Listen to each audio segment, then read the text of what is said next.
Aman, aman, aman, aman, Tik. Nunduk dong.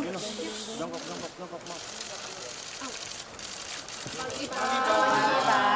Bagi semuanya.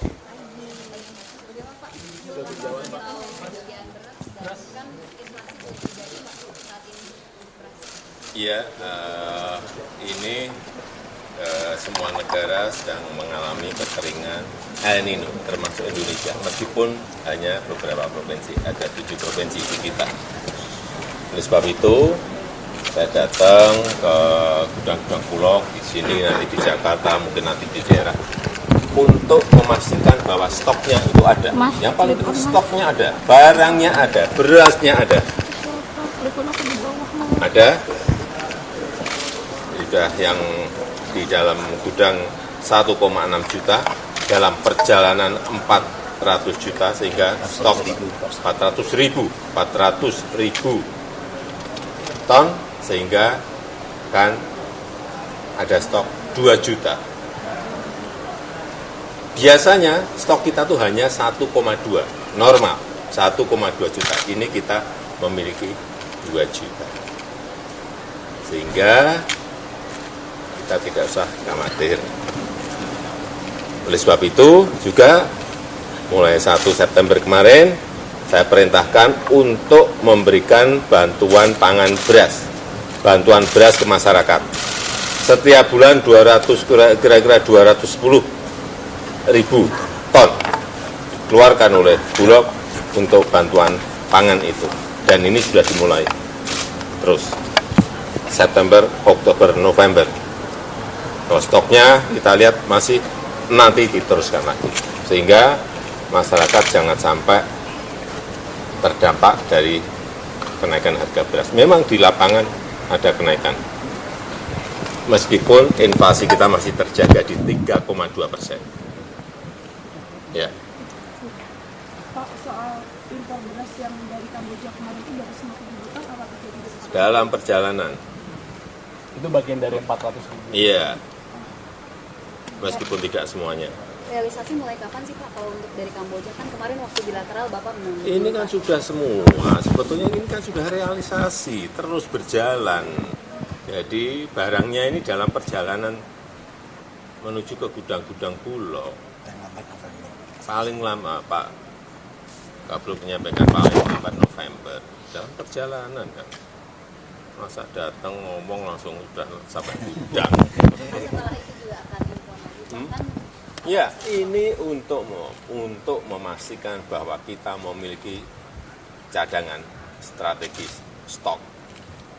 Harus untuk menjaga agar tidak terjadi kenaikan. Karena memang produksi pasti turun karena El Nino. Meskipun juga saya lihat angkanya juga tidak banyak. Kalau melihat kenaikan di pasar seperti apa? Masih wajar atau? Ya, karena semua negara naik, kekerek ini sama seperti barang-barang yang lain. BBM juga gitu kan, kalau harga pasar dunia naik pasti dalam negeri kekerek. Ini harga pangan juga seperti itu. Apalagi beberapa negara menstop untuk tidak ekspor beras seperti India yang produksinya gede, ekspornya biasanya gede, stop. Sama dulu kayak wheat, gandum. Ukraina sama Rusia yang memiliki stok sampai 200 juta ton stok, sehingga harga goncang dan naik harga gandum. Wajar, tetapi yang paling penting manajemen tata kelola kita dalam menghadapi itu punya. Yang paling penting itu. Sehingga nanti ini setelah retail semua diguyur oleh Bulog, Cipinang diguyur oleh Bulog, kemudian masyarakat juga diberi ini juga kayak operasi pasar memberikan ke rakyat itu, sehingga stok di rakyat, stok di gudang-gudang swasta semuanya ada. Paling penting itu karena yang kita berikan ini 210 ribu ton, bukan barang sedikit tuh, kepada 21,3 juta penerima. Ya. Pak, Jelas. Optimis nggak Pak bisa menurunkan inflasi, mengendalikan inflasi seperti Bapak bilang? Kalau inflasi, saya kira masih masih akan terjaga di sekitar 3. Pak, selain Kamboja itu dari mana lagi Pak? Saya sudah berbicara dengan banyak, tapi kan belum putus. Sehingga saya ini berbicara dengan kepala negara, kepala pemerintahan, kemudian ditindaklanjuti negosiasinya oleh Bulog. Kalau barangnya ada, kita antar presiden, dengan Perdana Menteri sudah oke, tapi harganya nggak sambung, ya kan nggak ketemu. Itu loh. Ini apapun tetap Bulog tuh masalah harga tetap menjadi salah satu dalam negosiasi transaksi itu jadi atau enggak jadi. Saya sudah bicara dengan Perdana Menteri Hun Manet, dengan Presiden Bangladesh yang punya stok, dengan Perdana Menteri Modi, dengan RRT juga, kemarin dengan Premier Lee. Masih kalau stok kita ini sudah banyak, tetapi kita tetap masih melihat di mana yang bisa kita beli untuk tidak sekarang, untuk plan tahun depan juga. Terima kasih. Mengantisipasi.